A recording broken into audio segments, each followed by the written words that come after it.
بسم اللہ الرحمن الرحیم۔ السلام علیکم۔ مورخین اور محدثین کا بیان ہے کہ ملکان جو کہ ایک بہت بڑا بادشاہ تھا، اس کی خضر علیہ السلام کے علاوہ اور کوئی اولاد نہیں تھی۔ آپ علیہ السلام ملکان کے اکلوتے بیٹے تھے، اس لیے اسے ایک دن خیال آیا کہ اپنے بیٹے کی شادی کر دینی چاہیے تاکہ سلسلہ نسل جاری رہے۔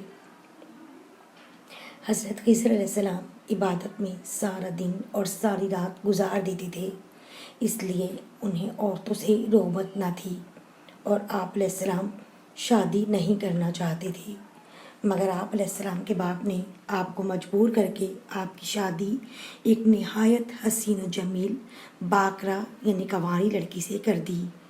شادی کی پہلی رات خضر علیہ السلام نے لڑکی کی طرف توجہ نہ دی اور خدا کی عبادت میں مشغول رہے، اور جب صبح ہونے لگی تو حضرت خضر علیہ السلام نے لڑکی سے کہا، دیکھو میری بات غور سے سنو، صبح کو لوگ تم سے رات کے واقعات کے بارے میں پوچھیں گے، میں تم سے گزارش کرتا ہوں میرا راز فاش نہ کرنا اور کہہ دینا کہ سب معاملات ٹھیک ہیں۔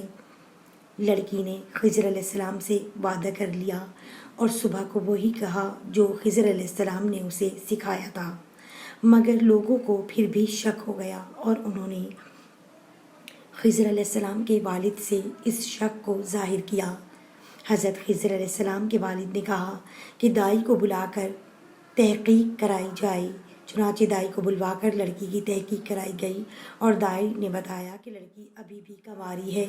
دائی نے خضر علیہ السلام کے والد سے حالات کا انکشاف کیا اور کہا کہ آپ اپنے بیٹے کو ایک غیر باکرہ عورت مہیا کریں، کیونکہ عین ممکن ہے کہ آپ کے بیٹے کو باکرہ عورت میں کسی قسم کی دلچسپی ہی نہ ہو اور کوئی ایسی کمزوری ہو جس کی وجہ سے باکرہ لڑکی ان کے لیے بیکار ہو۔ چنانچہ حضرت خضر علیہ السلام کے والد نے آپ علیہ السلام کی شادی ایک غیر باکرہ عورت سے طے کر دی اور عورت کو ہدایت کی کہ رات کے ٹھیک ٹھیک حالات سے باخبر کر دیں۔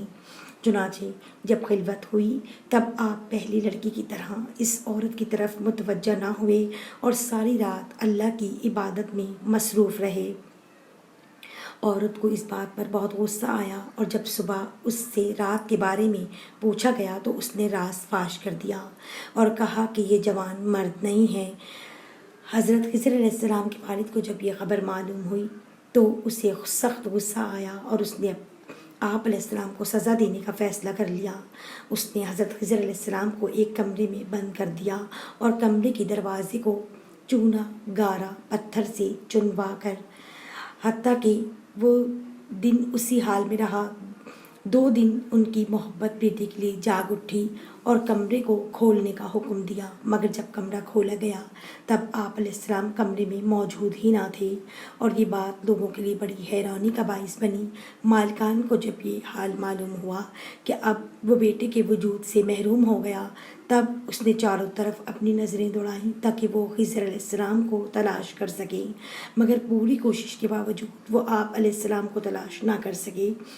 حضرت خضر علیہ السلام کی قدرت کے بدولت وہاں سے نکل کر حضرت ذوالقرنین علیہ السلام کے پاس پہنچے اور ان کے ہمراہ بحر ظلمات میں جا کر آب حیات نوش کیا اور ہمیشہ کے لیے زندگی کے مالک بن گئے۔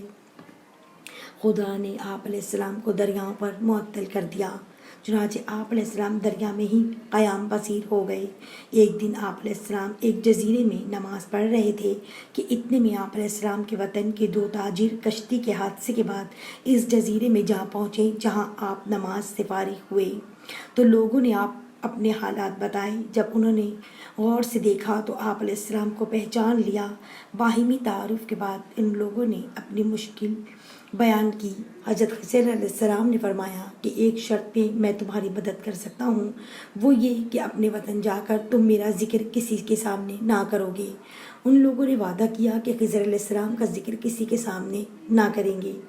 حضرت خضر علیہ السلام نے ابر کے ایک لقہ کو حکم دیا کہ انہیں اپنے ملک پہنچا دیں۔ لکا ان کو لے اڑا اور وہ اپنے ملک جا پہنچے۔ اپنے گھر پہنچنے کے بعد ایک تو وعدے پر قائم رہا، مگر دوسرے نے یہ راز فاش ہی نہیں کیا، بلکہ خضر علیہ السلام کے والد ملکان کے پاس جا پہنچا اور اس کو آپ سے ملاقات کا سارا واقعہ بیان کر دیا۔ اس نے یہ بھی کہا کہ میرے ساتھ ایک اور تاجر بھی تھا۔ بادشاہ ملکان نے اسے اپنے پاس حاضر ہونے کا حکم دیا۔ جب ملکان نے اس سے پوچھا تو وہ وعدے کی پابندی کرتے ہوئے بولا کہ یہ شخص جھوٹ بول رہا ہے، میں تو اس کو جانتا بھی نہیں۔ اس نے کہا، اے بادشاہ، اس آدمی کو قید کر لیجئے اور میرے ساتھ اپنے ساتھی اس جزیرے میں بھیج دیجئے، ساری حقیقت سامنے آ جائے گی۔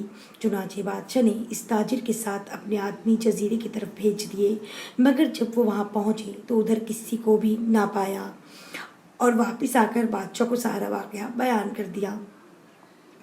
بادشاہ نے پہلے ہی قیدی کو چھوڑ دیا اور دوسرے کو قید کر لیا۔ اتفاقاً اس شہر میں کوئی بڑی تباہی آ گئی، کیونکہ وہاں کے لوگ بہت سخت گناہ گار تھے۔ اس تباہی میں تقریباً سب ہی برباد ہو گئے، لیکن صرف 2 ہی انسان بچ گئے، ایک وہ عورت اور دوسرا وہ تاجر جنہوں نے حضرت خضر علیہ السلام کا راز فاش نہیں کیا تھا۔ جب ان دونوں کی آپس میں ملاقات ہوئی اور ایک دوسرے سے اپنے بچنے کا سبب